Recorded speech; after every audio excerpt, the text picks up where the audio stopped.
அமைதியான ஆமை.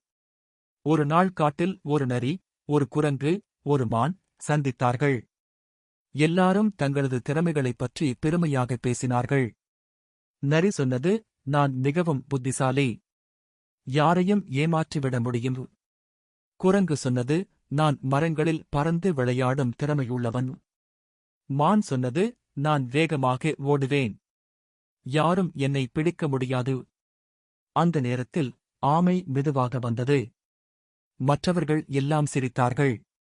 நீயா? நீ என்ன செய்ய முடியும்? ஆமை அமைதியாக சொன்னது, நான் எதையும் மெதுவாக, ஆனால் உறுதியாகச் செய்வேன்.